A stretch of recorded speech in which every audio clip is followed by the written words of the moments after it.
Hello, welcome. Good morning. Shanti. Morning. Om Shanti. Good morning. Om Shanti. Om Shanti. Good morning. Good morning. Shanti. It's a beautiful day here. This happens to be the first day of snow, especially in where I just saw outside, so feels very blessed. Anyone else having snow there at your place this weekend? Michigan, yes. Yes, You're having everything snow? is right. Wow, Yeah. so beautiful. Everything looks very bright and white and bright. White and bright. Excellent. Great. Nice. So thank you for joining. And today the thought was to discuss a little bit about the science of meditation.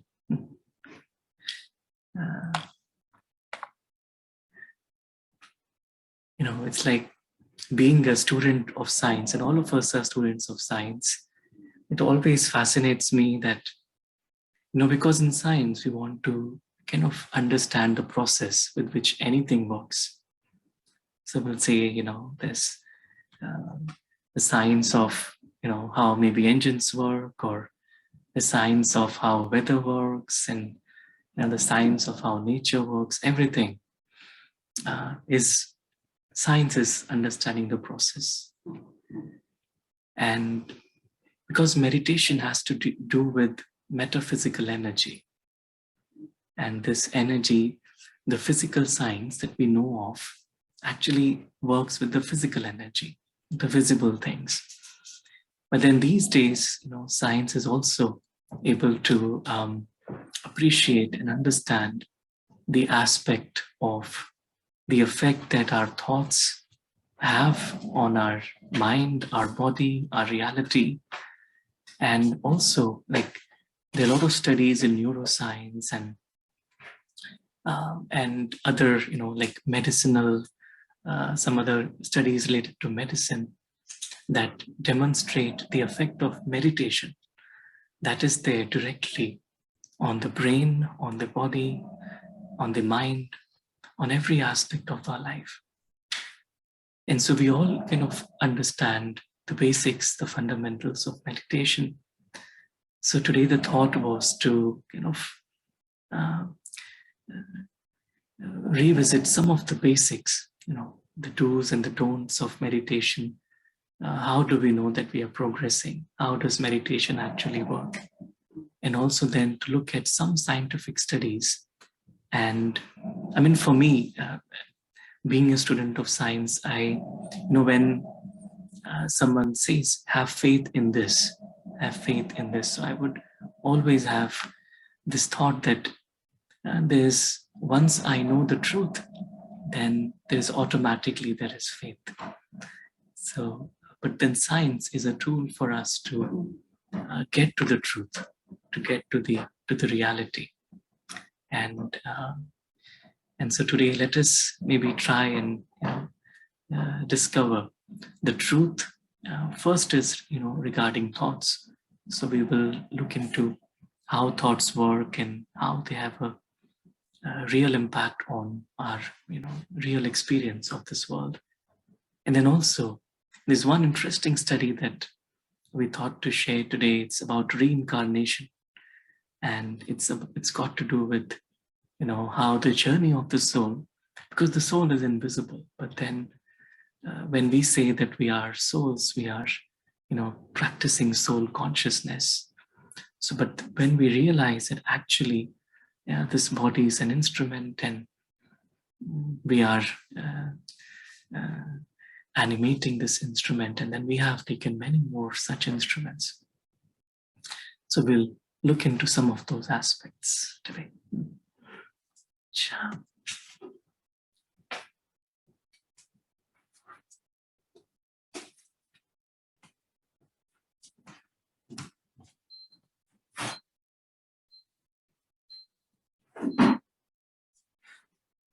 The slide visible to everyone? Yes, sir. Yes. Yes. So the signs of meditation. We have shared this before.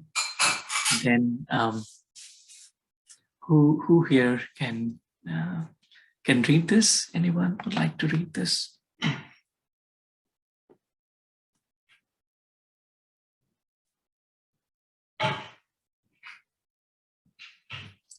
So there are thousands of studies that have Yes. shown meditation can positively impact mental and physical health, whether it's reducing stress, improving. I think there is no space. That's only one thing. So thank you, Kusumbel. Let's clap for her. She did such a wonderful job of reading even without any punctuation marks, but really good, very nice. So how about this? Is it easy to read now?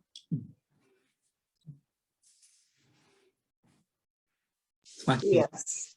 Much easier to read now. And so when we realize that, just today we were discussing this, if we look at all these words as different thoughts, right? So we have one thought, another thought, another thought, another thought. And when we have a stream of these thoughts, then what happens is our mind gets just busy in, or just gets absorbed in these thoughts. And what meditation does is it actually creates that space between our thoughts.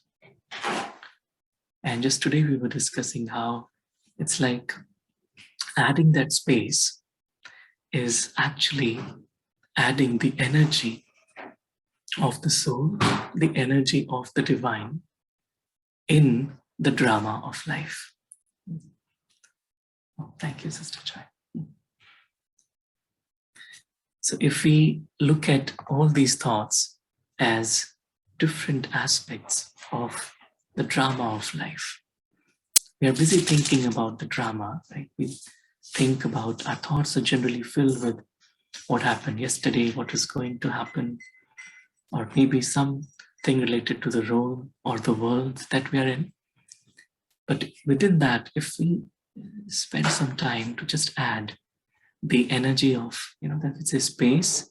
Space is basically something which is of different dimension.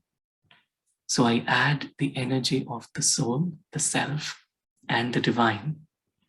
So then suddenly everything, this drama or the world around me becomes beautiful and meaningful, essential.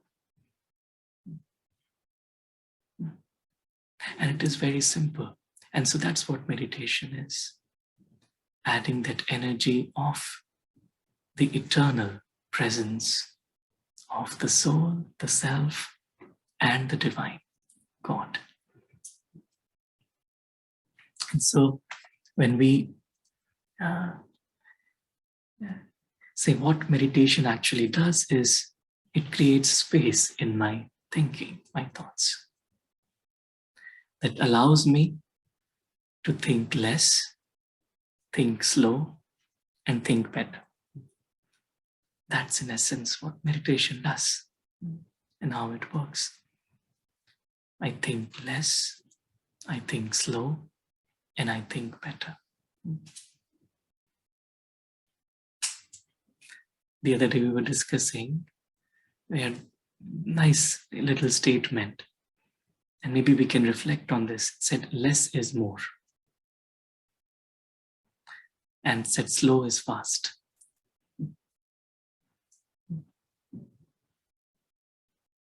It's like when I am thinking less, then I have more power actually to control whatever is happening around me. That's where this whole aspect of detachment from the thoughts of the role that I'm playing is so important.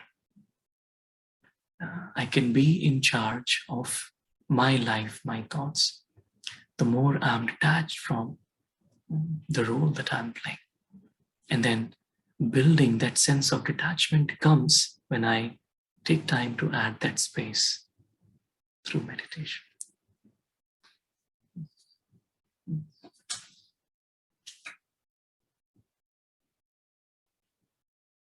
So if I'm busy, then more often than not, the energy in the mind will be of conflict. Because then there are too many thoughts and then they'll be conflicting. And that's where, there is a feeling of, say, struggle but then, like, we discussed this morning, we have an option to live a life of struggle, mind of struggle, versus, we say, a mind of blessings or a life of blessings. So we just feel everything is simple, meaningful, essence-full. So I think less, think slow. And when I think less and think slow, then the quality of my thoughts actually improves and I think better.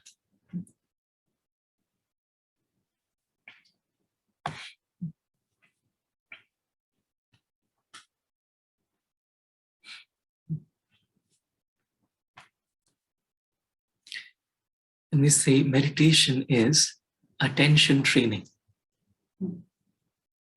Attention training. Now, where is my attention going?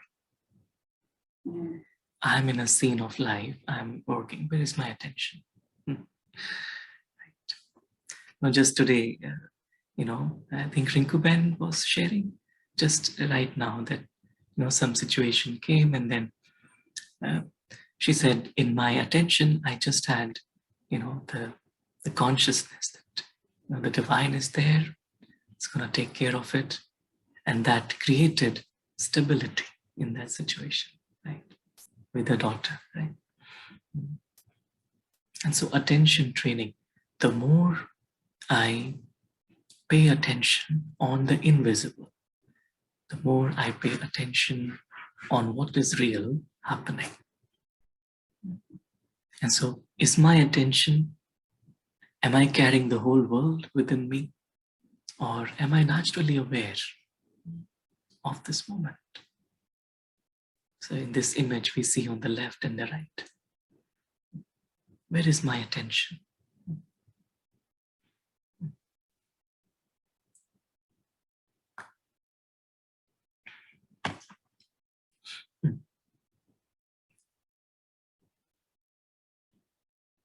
And so someone said, what is meditation? Meditation is just to have proper attention without any tension.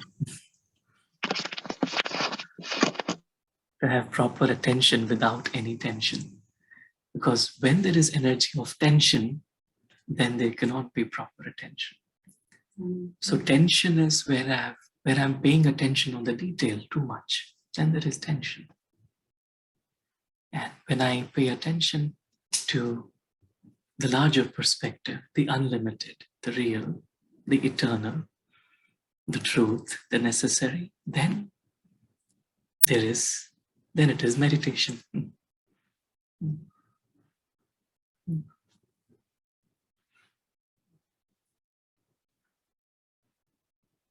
And so every day when we sit in meditation or we learn about meditation, just simply learning, it's the art of learning to pay attention to the invisible. So I'm talking to someone, but where is my attention? Is my attention on, what they are saying, the details and the task, which is also important, but then am I paying attention? Am I looking at their eternal presence? Am I looking at their specialities? Where is my attention? And so the more I have trained my mind to just pay attention to what is real, eternal, then I can just be in that meditation all the time. That's what, they say, a yogi life is where 24/7, I am just able to pay attention to that eternal energy and not get bogged down in the detail. Pooja Ben, you wanted to say something? Say, you raised your hand. That was by mistake. Saurabh, sorry. Oh, no problem. No problem. Sorry Sure. about that. Yeah, no problem.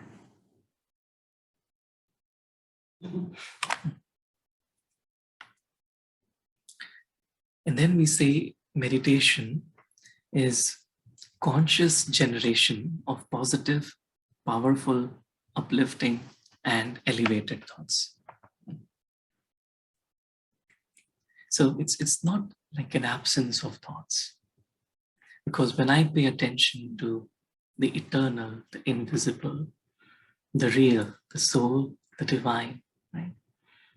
Then automatically the mind is flooded with light. And in light, I have these positive, powerful, uplifting, and elevated thoughts. It's a conscious generation. So it's not a passive state of mind, but it's a very active state of mind. When the mind is soaked in and just absorbing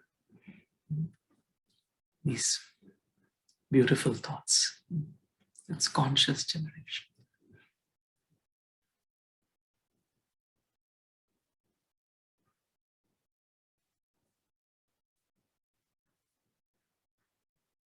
And then with practice, it's like when we are able to develop that sanskar of paying attention to the invisible. Soul consciousness is what we call it. Then this experience or this generation of positive thoughts, pure, powerful, uplifting, elevated, becomes natural.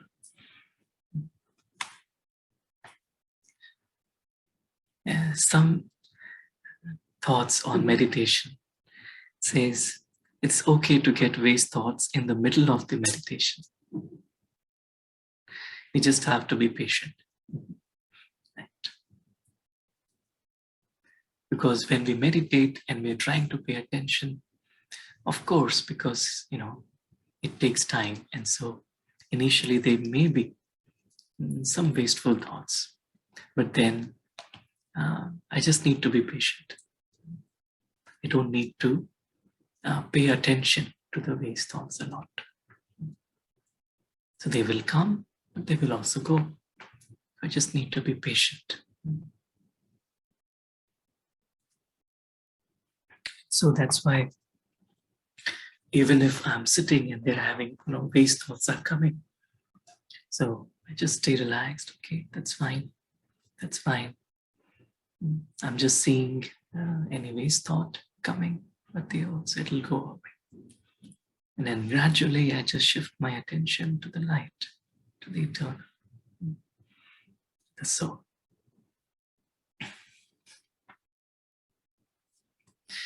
Another tip of meditation we say is, don't be too hard or harsh on yourself.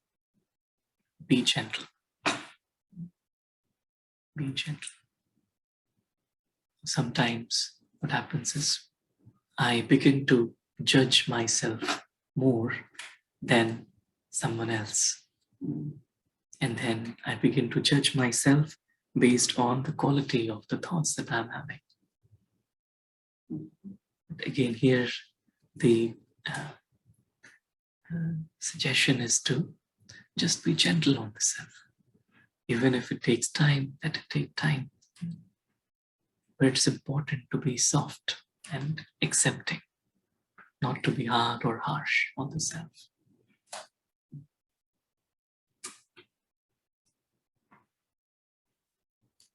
It says, lead with your heart space. Try to feel your way through meditation. Be loving. So meditation is also like activating the heart within the soul. It's like activating or getting in touch. We say opening of the heart, which means unlocking, no blockage.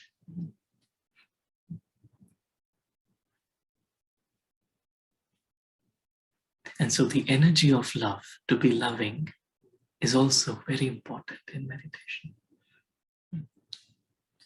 So just be loving, gentle, patient, and it's easy to be loving, gentle, patient, we say, towards others. But then here it is all about our own thoughts and our own self.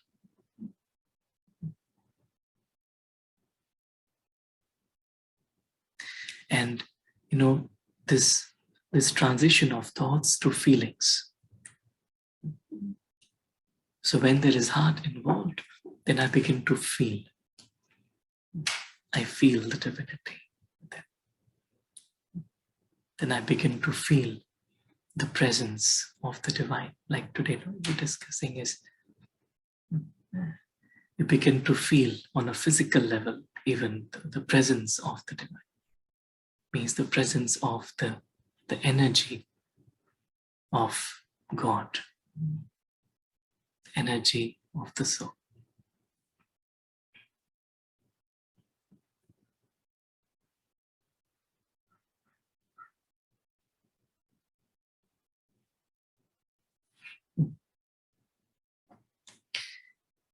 And then another aspect here is there is no good or bad meditation. Enjoy your own unfolding, be open.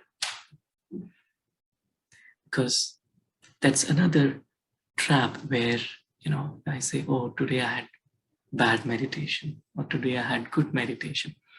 Of course, it's good, we had good experiences, that's good. But it just means that, it's an unfolding of the truth with it. And so I just have to be open. Even the days when maybe it's not easy to focus or pay attention to the eternal, but I just need to be open. Maybe some block is opening up.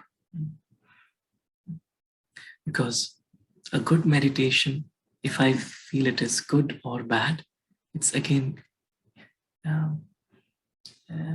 shifting my energy to the drama level, where I'm again liking something, disliking something, or creating a subtle expectation.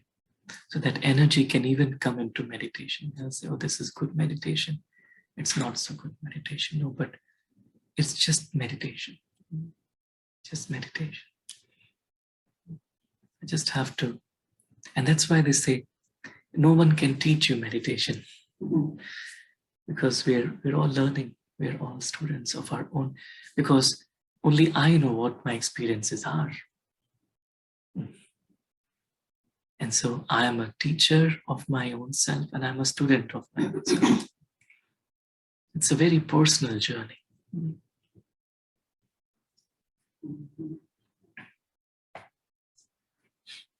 And the key here is to be open. Just to be open.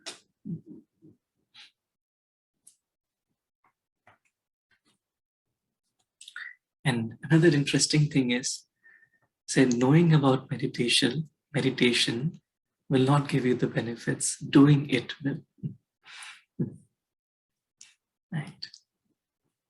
So if I just know about meditation, although knowing is important, but the next step is to actually do it. And when I do it, then I begin to experience the benefits of it. So it's a very personal process that way.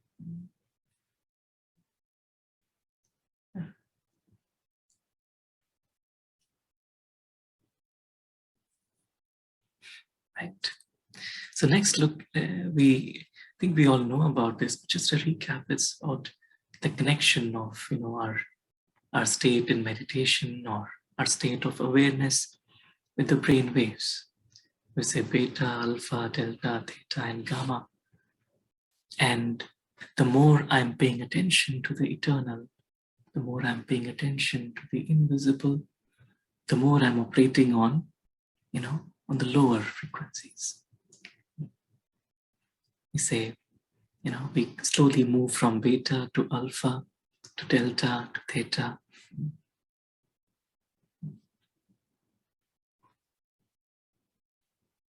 And that's why I say, when they measure the brain waves, that's how, of Dadi Janki, that's how they measure her brain waves. You see, the Delta woman, that's what they said. Delta is where there is loss of bodily awareness. Means the soul is, completely aware of itself beyond the body.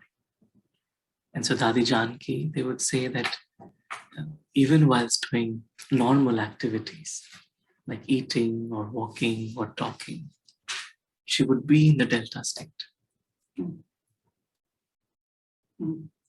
So even if, we were discussing this morning, like someone would go to Dadi's with a problem, and then, because then they had so many things to cater to, but then it was, then someone would ask, how do you manage? They said, I'm not listening. I'm just in touch with the divine, and I'm allowing the divine to listen, and the divine will tell me, what should I tell them? So they said their purpose is to just be in that zone. And so the more, we were discussing everything through Baba, it's like, or the divine, means that I'm activating divine. And the brain is operating in that frequency of Delta. And then maybe even, it's like Theta.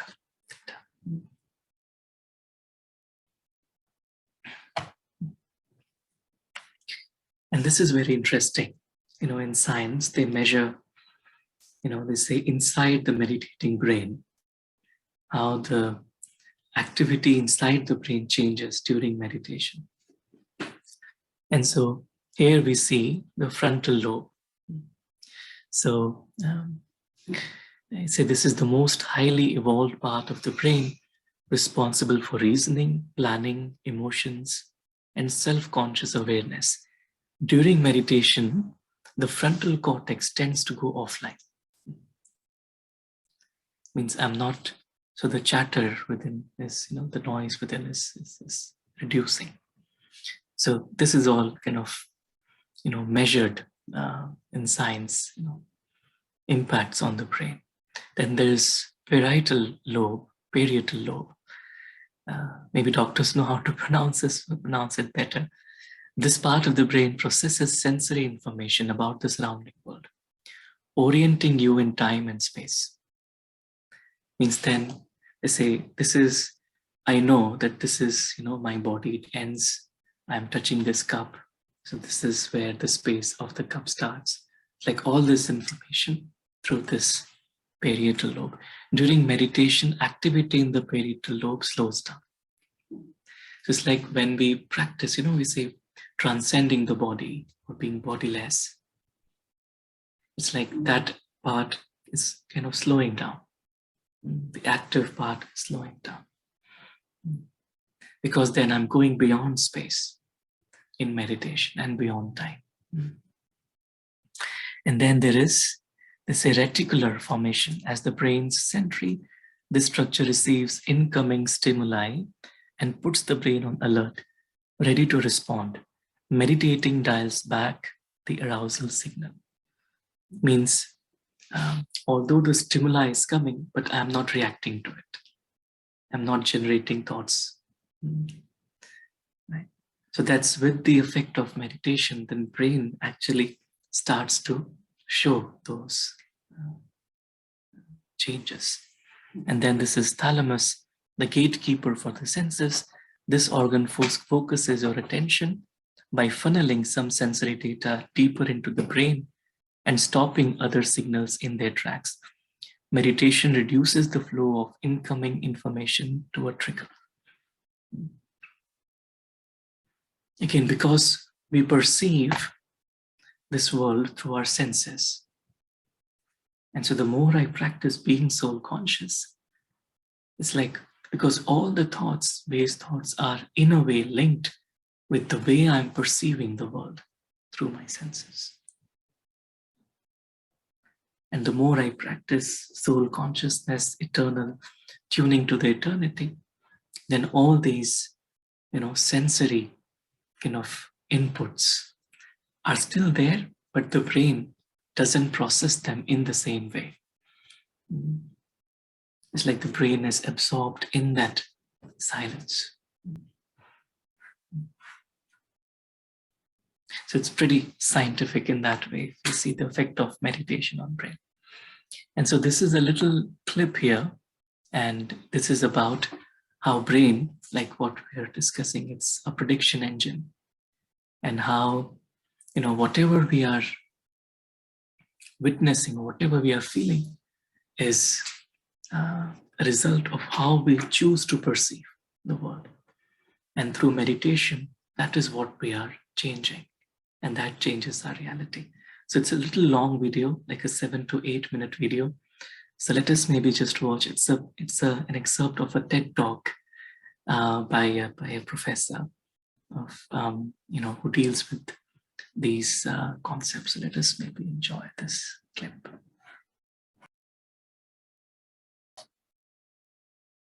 I like the way he said we predict ourselves into existence. It's like how there's such an intricate connection between my perception of the reality and my reality. And so what it was showing is how it's like even the body, it's like I'm perceiving the body. I'm guessing, and this is what I feel. And it's all linked with the brain. And through meditation, it's like when the brain is getting quieter, like the sensory input and everything is becoming less and less real in that way, right? The more I'm practicing detachment from the body, then it's like my reality is colored with that eternal consciousness. And so I feel this is very scientific in this way. And that's why, how much meditation, the more I do it, the more I practice it, the more it has such a pronounced impact on every aspect of my being.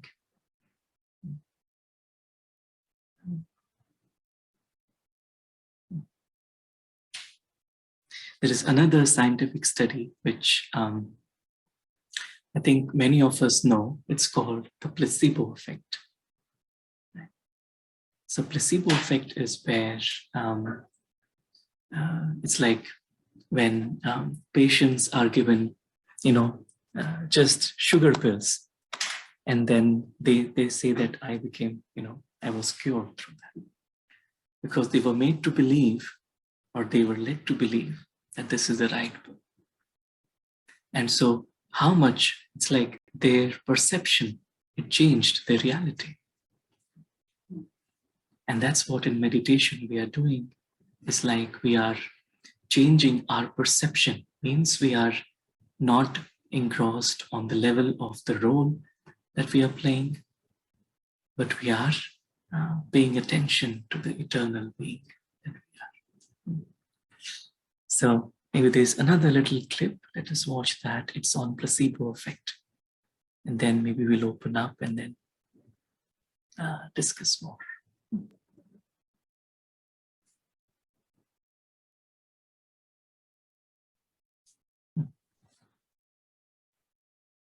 Like our minds create the medicine.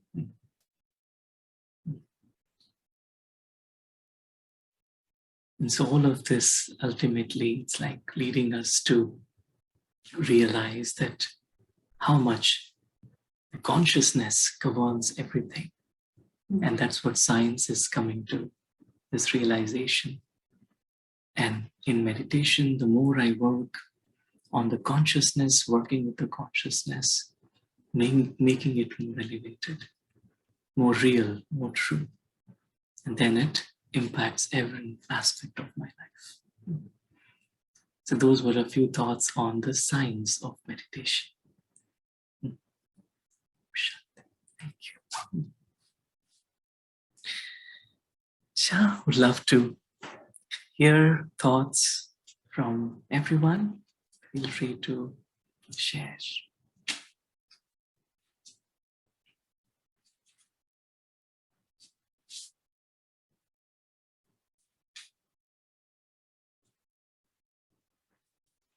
Very insightful, Brother Saurabh. Om Shanti. Very, we have this knowledge in us, but we don't pay much attention on it. We keep forgetting every now and then in the race of life. But it's always good to have a reminder thrown in, and it does help a lot. And we do try on our patients, and I will continue to do so. Om Shanti. Very nice.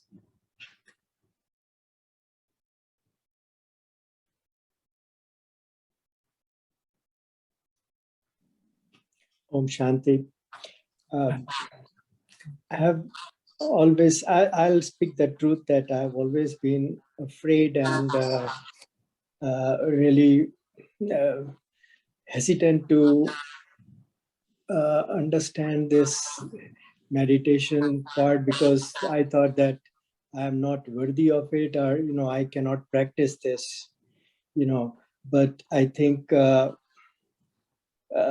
your presentation, your thought process on meditation has opened a way for me to maybe start a little bit practicing this, because uh, I had always been afraid of this, that, okay, I cannot meditate, I cannot sit down, and I just cannot do all these things, because the mind is running everywhere. And but I think with your first few slides, I think those were very, very important, that, okay, we need to give space, we need to be, so the 3 or 4 things that I understood was like, okay, I have to be patient, I have to be gentle, I have to be loving, and I have to be open. And uh, the most important thing is that I need to be doing it, not just saying that, okay, I will, it can be done. So I need to practice this now by parsing my thoughts in, or slowing down and parsing my thoughts such that, I can uh, say that, okay, I can pay attention to my inner self and consciousness. So I thank you very much for this presentation, and I think I will take I'll start right from today that, okay, I'll slow down and try to think about this, so far I had always been very scared of meditation, that, okay, but I think it can be, with the way the science has been presented, I think thinking from inward out. So, I think I will try my very best, Thank you very much for this. Om Shanti. Thank you, Dhaval. I appreciate. No, actually, most of us feel that way. It's sometimes taking time out and actually meditating. That's where many times the gap lies, and for most of us, to just have that understanding and then to really do it. Yeah, very nice. Thank you. Om Shanti, brother. Shanti. Wow, thank you very much for explaining scientifically. I was telling my husband Kaval for many years that you should do meditation, but he is scientist, so he cannot sit down. He is busy all the time. He cannot sit down with himself. So, and he said, no, I cannot slow down. I said, no, that's why you need it. But he was not getting through me. But today you explained so well scientifically, and he got it. So if your class affect him, that means that you are up to the very high level. So thank you for explaining scientifically. Thank you for explaining. And I think my request is that, yeah, we should do more of the classes of this subject. So because key is meditation. Yes. Key is meditation. No matter how much knowledge we have, no matter, like you said, right? No matter how much knowledge we have, no matter how much we learn about meditation or God or anything, Until we have that connection, we are nowhere. That's what my inner feeling is. So my request, humble request is, please do more classes on this subject. So person like my husband is open up, then we can go deeper into it. Thank you, brother. I don't have words to thank you enough. Thank you. Thank you. Thank you. Thank you. All right. Om Shanti. Try and focus more on improving our quality of meditation. We all need to do it more and more and go deeper and deeper. Yes, absolutely. So you are our guide. You are there, we can feel it. So take us. We're all together, and I'm learning. Yeah. Now take us wherever you are, guide us. We're all doing it together. So Yeah, thank you. Thank you very much. Looking forward for more classes on this. sure.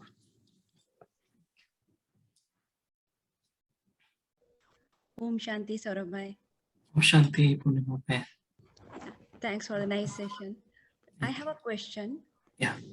Actually, when in the meditation, they say that when you create or when the negative or the waste thought comes, don't flow in that direction. Just observe those thoughts. But sometimes it's really hard to observe the thoughts and to create the positive thoughts. How to do that? Yeah, that's right. And that's where, this wisdom and this understanding of, what truth is and who am I, and this comes in. So whenever I would have a waste thought, for example, maybe something of the past that had left a deep imprint on my mind, and I'm, constantly thinking about it. It happens. And so, for me to realize and to take time out to, if that thought is coming, I'll just let it come. And then, gently I'll just say, okay, I have an option to really soak myself up in the experience of the soul. That I am this point of light, I'm an eternal being, I'm a guest here, I'm here for a temporary time, I've been here, it's like my relationship with that person, is on the soul level, like thoughts like this. That's what allows me to detach from that wasteful,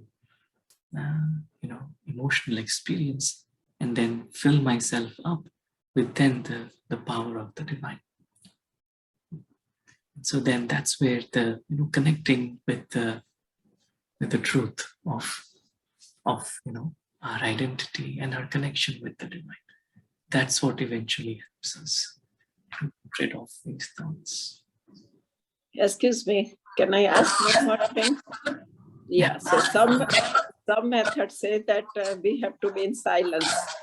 But sometimes when the thoughts comes, we have to talk to ourselves. Yeah. So that time we cannot be in silence when we are talking to ourselves and guiding our mind somewhere where it shouldn't be. So staying in silence is important, or talking to ourselves is important. Very nice. And what I've seen is so we definitely start with talking to ourselves, and then silence. So once the conversation is complete, and once all the waste thoughts have gone away, and I'm just soaked up in the experience of the soul and the divine, then naturally there is silence. So it's like once, these eternal thoughts allow me to just get detached, from the story. And then I can easily experience. So silence is something to be experienced. It comes on its own. It comes on its own. Okay.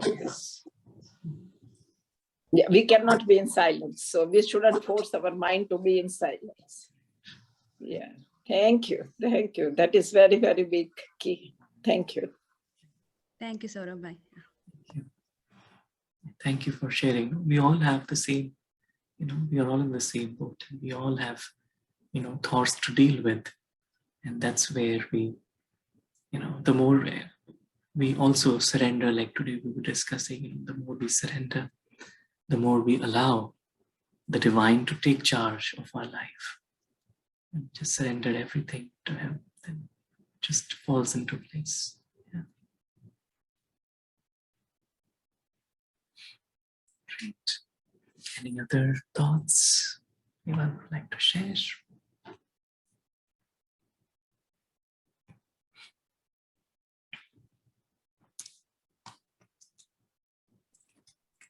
Om Shanti. Thank you, Saurabai. Then, It's always a beautiful presentation, as always. You have explained meditation so well, and even taught all the part of the brain, how it affects all the part of the brain, its function, and how it affects beautifully. So most important point is, as Saurajaban said, meditation is not knowing. As you have, most important thing is not knowing only. We have to do it to get the benefit. And it is an active state of mind. It is not an absence of thought. Once we consciously generate positive, powerful thoughts, slowly the thoughts become less and we think slow, and then we'll think better. We'll create a space between the thoughts. So that way we can think better. So it's about, definitely I have got the benefit only after doing the meditation. Otherwise, knowledge only does not help. That is 100% true, 100%. And once we do it, that is also 100% true that we get the result. So without doing it, we don't get it. But after doing it, 100% we'll get the result.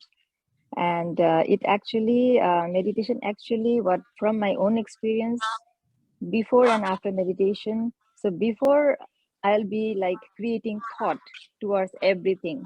But now I can consciously generate positive thought towards negative situation. So this is going to happen once we do meditation. So that is very true. And how it happens, because it affects in the each and every part of the brain, which I did not know. Saurabai, you have taught us which part of the brain it has effect and how it affects. So basically we can be the master of our own thought, how we can create what kind of thought in any kind of situation. So that is so important. Thank you so much. Om Shanti. Thank you. Yes, brother, you explained so well. If we create medicine through our brain, that means we create our world through our brain. You explained so beautifully. Yeah, we learned that, okay, we are creating our own world, but how, that you explained today. Yeah, that these so powerful class. These scientists are doing amazing work, actually. This that allows us to appreciate, what we are doing in meditation. But you are bringing to us. You are working so hard for our growth. You are bringing to us. Thank you. Yeah. Great. Nice. Any other thoughts?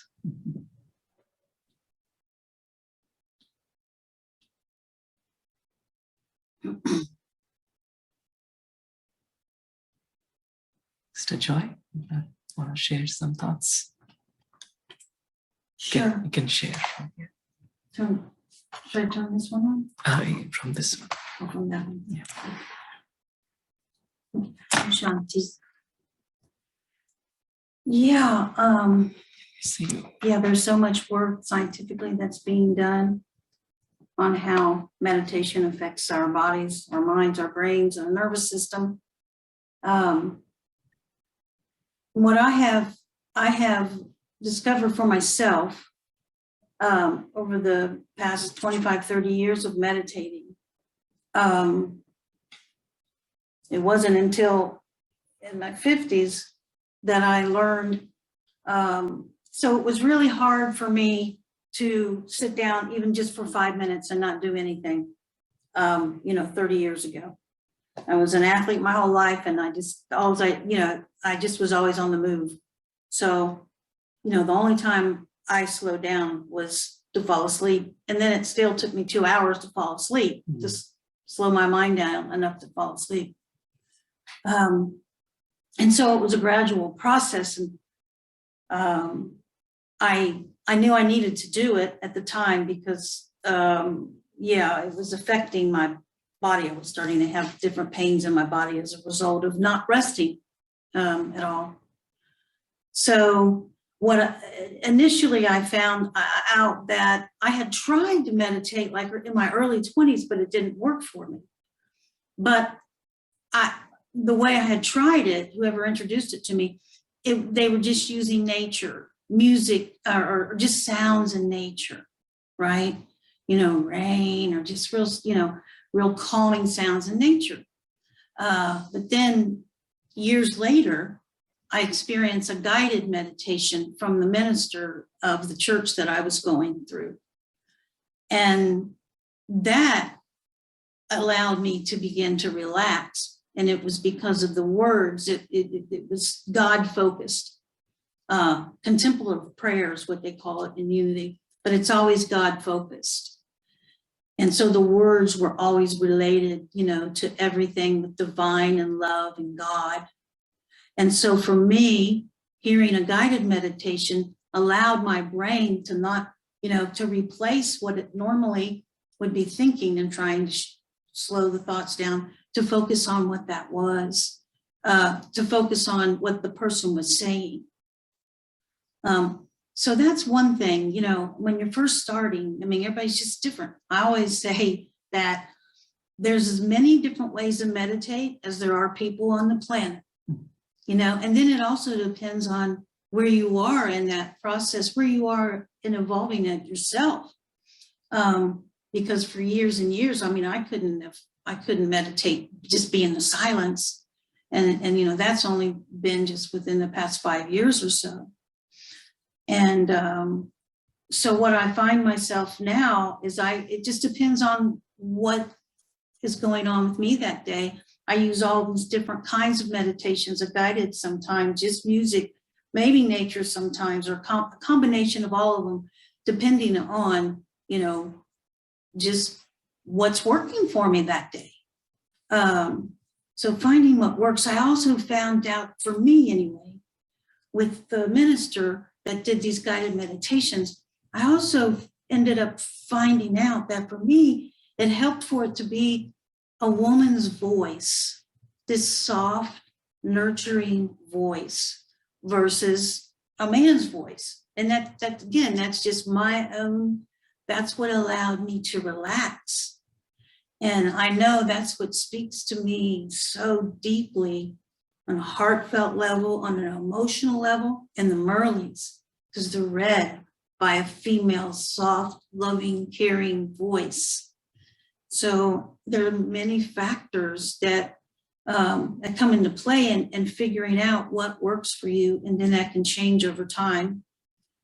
But probably the most important thing that I've learned over the years as I have grown is learning that, as Brother Saurabh said, you know, consciousness meditation is about shifting the consciousness, shifting our consciousness. I've never looked at meditation like shifting the consciousness. I've always been focused on connecting to the divine, just, you know, but that's what it is. It's shifting my consciousness. And if I've never been able to relax before, there's a whole biological and physiological element involved if we've never been able to relax before. If we come from a really chaotic or abusive or violent background, our brain, our nervous system is really in a hyper type mode, and it releases chemicals in the body as a result of, I always say, being in an ungodly experience or unloving experience. So that's another reason that may be preventing someone, I know it was me, from being able to relax. It was a whole biological element going on with hormones being released or not released, you know, serotonin, which just helps you to relax, versus the opposite one. But it's the serotonin that my body just never was able to release, because it was always trying to think of the other one, serotonin or dopamine. is a release of hormone chemicals in your body that either allows you to relax and be in a relaxed state when you're in a parasympathetic nervous system, or the opposite, when you're in a sympathetic nervous system and you're living in this fight or flight mode. The nervous system is releasing these hormones, and has been for years for me, that once I became aware that that was another reason why it was hard for me to relax, then you can begin to, it's just like whenever we learn the truth, then that allows the soul to relax. Every time we learn about the truth, it allows the soul to relax. So yeah, just being, like Brother Sarab's, being patient with yourself, because there's so many elements that are involved in what kind of a meditation is going to work for you. And then that just evolves over time as well. So definitely be patient with yourself. And I also liked how Brother Sarab said, lead with your heart space. Try to feel your way through meditation. So yeah, focusing on the heart, help trying to move from your head into your heart to feel. And when you shared that, if this wasn't my experience before, but it could be someone's experience, that when they slow down enough to perhaps get into a meditation, they have this flood of feelings that come to the surface from the past, and it could be very sad, but that's part of why we, the process of using meditation to heal. Because if you're feeling that, like for example, when I lost my son, I went into church, the next week or whatever, and I even was leading meditation for years in the Unity Church. We got ready to go into a meditation, and it was the first time I had tried it since he had left. As soon as I closed my eyes, my heart, I had the deepest pain in my heart. And I couldn't meditate for a whole year because that pain was so strong with me. And then, of course, 3 years later, then, had a beautiful meditation that helped heal that sadness from not having him in my life anymore. So if that happens for you too, go ahead and feel that, because it needs to come out. We have to get it out. Whatever's not a divine experience, loving feeling that you've had, it's stored in the cells of the body.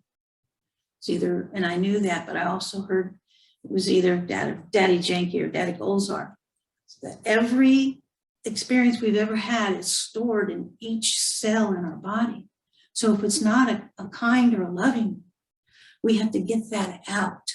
And we get it out sometimes by crying, sometimes by writing, of course, by just turning it over to God, all these different ways. But there's nothing that's better from as far as healing for me is through meditation. But it's a commitment, it's a process. Yeah.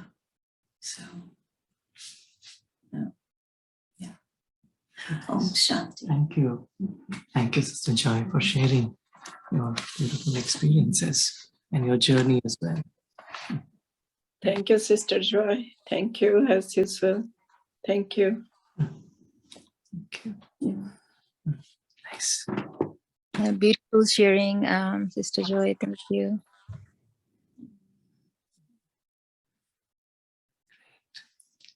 Any other thoughts? Welcome to our new friends. I think some have joined. Pal. Oh. Yes, Om Shanti. Hello, Shanti. Welcome.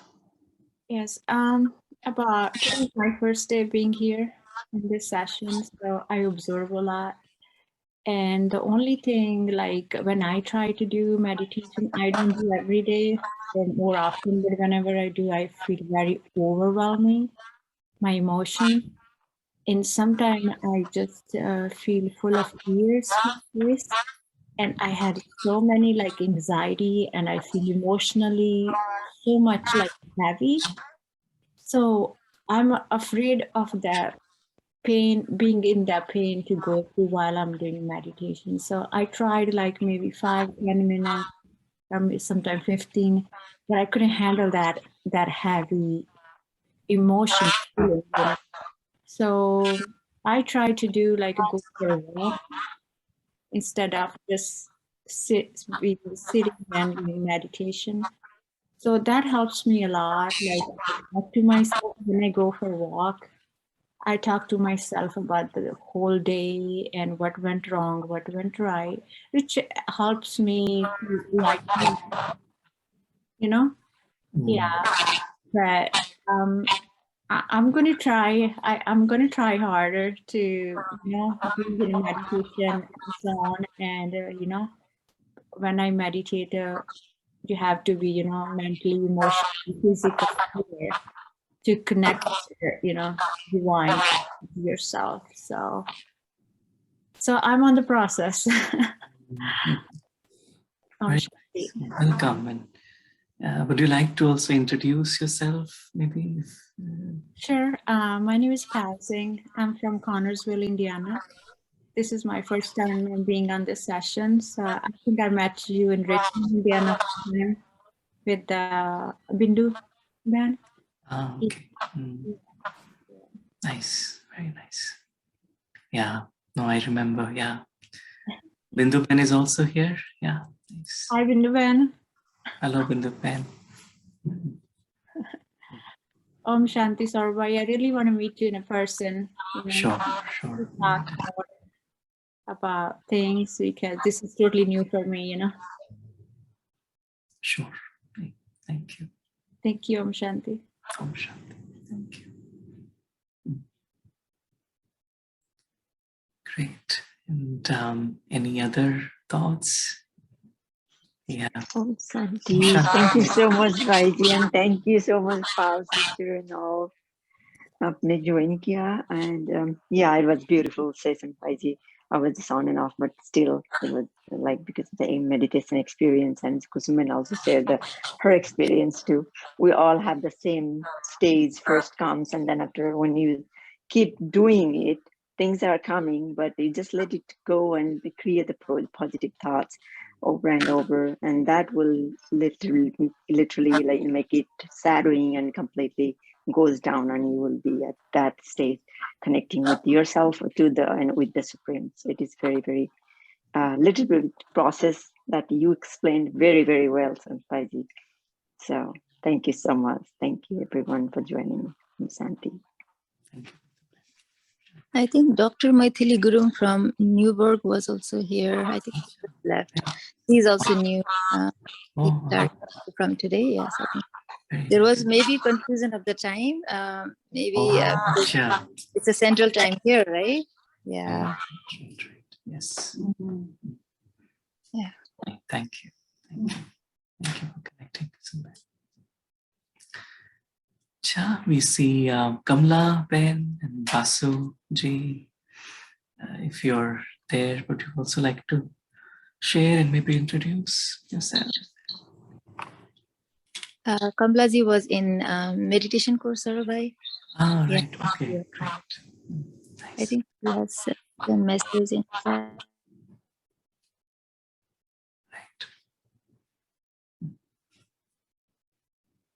So Kamlaji is joined from work, so he might not be able to mute. Yes. Sure. Thank you. Great. Any other thoughts? We see Kiran Ben. I think Kiran Ben is there. Kalpana Ben. Any thoughts from your side?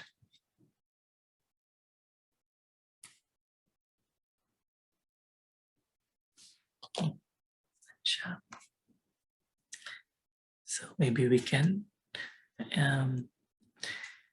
hear the blessings today. So this is for Saroj Ben. Your peace creates such a fragrance that others feel your presence is like a stroll through a heavenly garden. Your company restores their faith in the goodness of humanity. Oh, thank you, brother. Thank you. Beautiful. Thank you, Baba. Om Shanti. Very nice. Kaval Bhai, your good and peaceful nature is a sanctuary. It offers healing to the wounded, rest for the weary, and hope for the disheartened. Thank you. Very nice. Thank you, Om Shanti. Sister Pal, you infuse everything you say with goodness. Your wise and peaceful words disarm defenses, open hearts, and inspire others to blaze trails of possibility. Thank you, Sarabhai. Thank you. Thank you for joining and welcome to the family. Kamla ji, your peaceful eyes are mirrors that allow others to see their forgotten beauty and goodness. Thank you. Thank you for joining. Kusum Ben, each day you rise with a pure desire to uplift the world through your virtues and gifts. The goodness of your generosity lights your life like a sky of stars. How beautiful. Beautiful, beautiful. Thank you so much. Very true. Thank you. Thank you so much. And Rupesh Bhai, you have learned to smile from the heart. Your smile works a quiet magic that dispels sorrow and takes souls home to their goodness. Thank you, Saurabh. Thank you, Rupesh Bhai. How are you feeling these days? You're feeling okay? Yeah, I mean, my cough is getting better. Okay. That's good. That's good. Yeah. Take care. Take care. Thank you. Thank you. And, Kushal, you have learned to let go of your inner commentary and listen to souls from a silent space. Your silence allows souls to see solutions and glimpse their goodness. That's how he's always silent. Yeah. Thank you, Sarabhai. Om Shanti. Shanti. Cha Purnima Ben, each day you dance with the divine in solitude. Because of this, you carry the music of spirituality into every scene of life and inspire others to dance to the beat of their goodness. Thank you, Sarabhai. Thank you. Thank you. And for Divakar Bhai and kids, your goodness lies in your wise way of loving.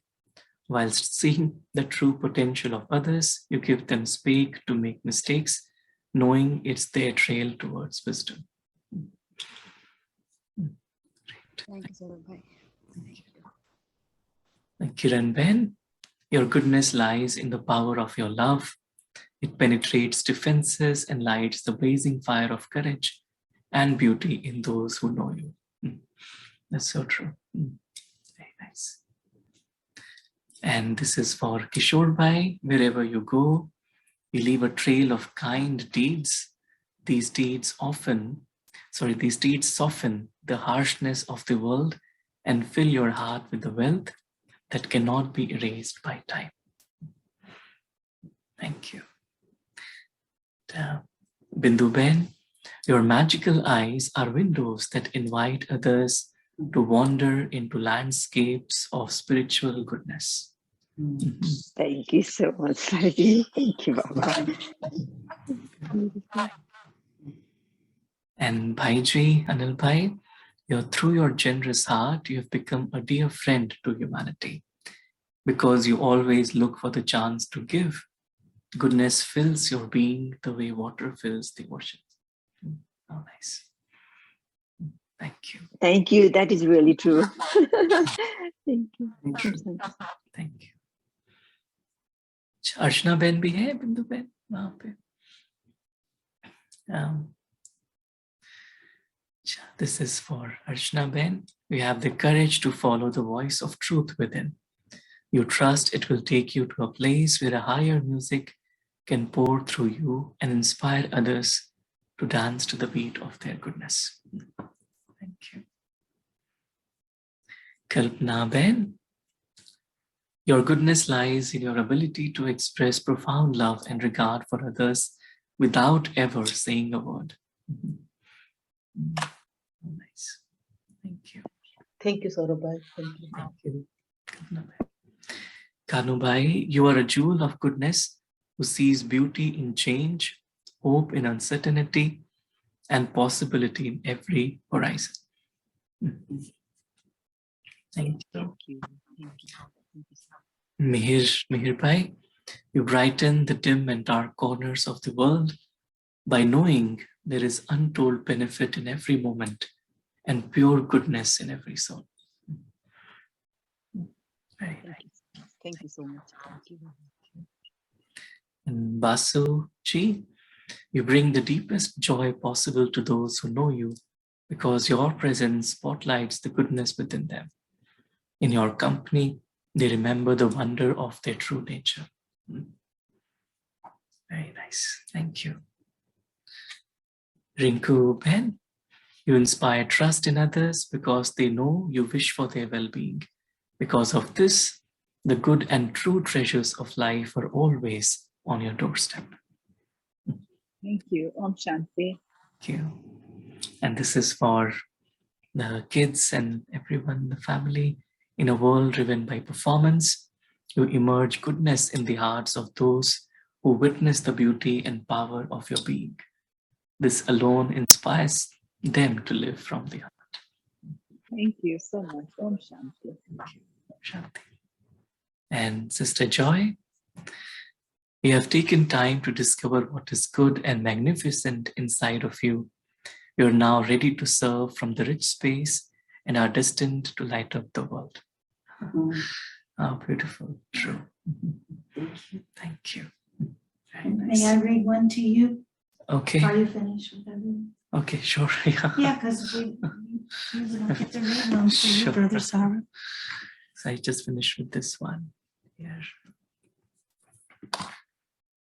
This one? Yeah, this is I read. Okay. Brother Sarah? Yeah. You've taken time. No. This. Okay. Your goodness has turned to greatness because of your humility. You understand your talents are gifts from the divine, and they have been given to serve mankind. Thank you. So true. Very, very true. Very true.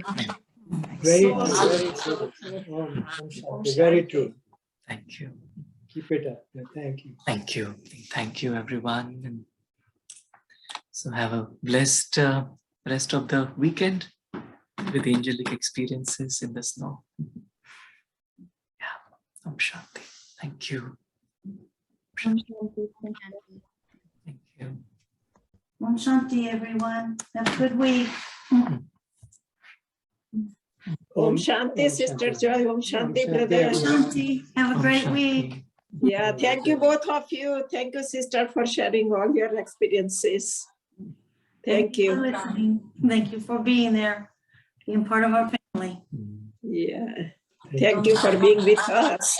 Om Shanti. Om Shanti. Thank you.